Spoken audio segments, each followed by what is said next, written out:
সন্তান বিপদে চলে গেলে তার বাবা মা বুঝেন যে বেদনা কত গভীর। সে বিয়ে করেছে এবং যাকে বিয়ে করেছে সে তাকে ওই জঙ্গি পথে পরিচালনা করার প্ররোচনা দেয়। আমি একজন ব্যাংকার ছিলাম, আমার সকল ছেলে মেয়ে মেধাবী, কিন্তু হঠাৎ করে আমার ছেলে শাওন পথভ্রষ্ট হয়ে যায়। এটা আমি কখনোই বুঝতে পারিনি। তার বর্তমান কর্মকাণ্ড আমার ছেলের পূর্বের লেখাপড়ার সাথে সামঞ্জস্যপূর্ণ নয়। শাওন দীর্ঘদিন যাবৎ ঘর ছাড়া ছিল। আমি অনেক দিন শাওনের মুখের বাবা ডাক শুনতে পাইনি।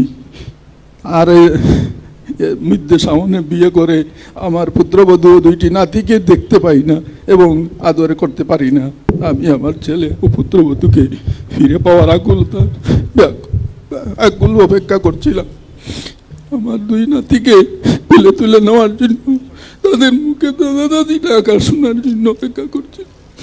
সবসময় আমি স্বপ্ন দেখতাম আমার ছেলে ও পুত্রবধূকে নাতির বিপদ হচ্ছে কি না।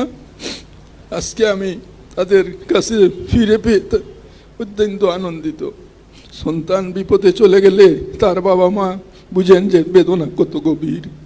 এই অন্ধকার পথ থেকে সন্তানকে বাঁচাতে হলে সবার আগে এগিয়ে আসতে হবে আমাদের পরিবারকে। তাই ভবিষ্যতে কারো মা বাবা যেন এই জঙ্গিবাদের নিষ্ঠুর পরিণতির শিকার না হতে হয়, সে ব্যাপারে লক্ষ্য রাখতে হবে। সহনশীল নূতন প্রজন্ম গড়ে তোলার একান্ত জরুরি। এরই মধ্যে যারা তাদের ভুল বুঝতে পেরেছে তাদেরকে নতুন জীবন শুরু করার সুযোগ করে দিতে হবে।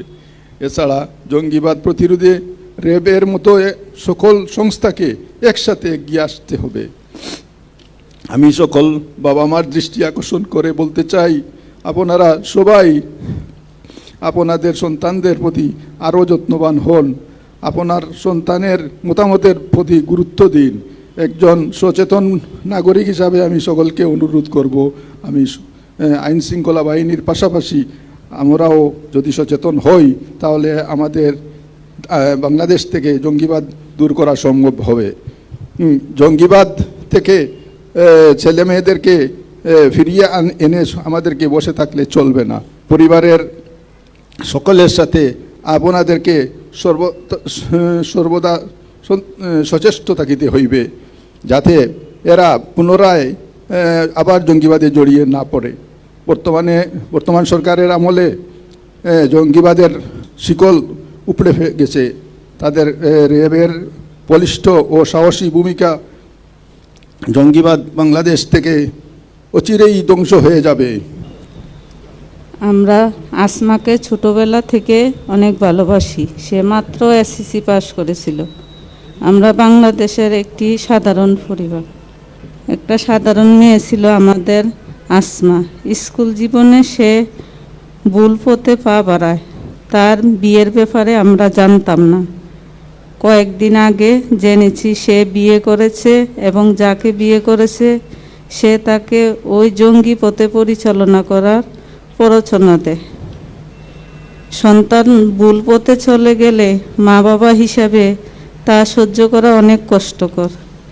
মা হয়ে সন্তানকে কাছে না পাওয়ার যে কষ্ট তা ভাষা বর্ণনা করা যায় না। অনেক দিন পর আমার মেয়েকে কাছে পেয়ে আমি অনেক আনন্দিত। তাই আমি সকল মা বাবাকে অনুরোধ করব, আপনারা আপনার সন্তানের প্রতি খেয়াল রাখবেন, তাদের সময় দিবেন।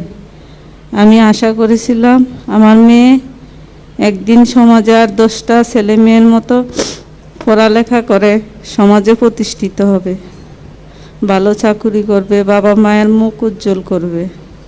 কিন্তু কিভাবে কি হয়ে গেল আমরা কিছুই বুঝতে পারলাম না।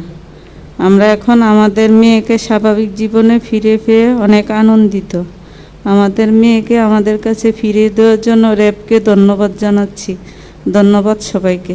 আসসালামু আলাইকুম।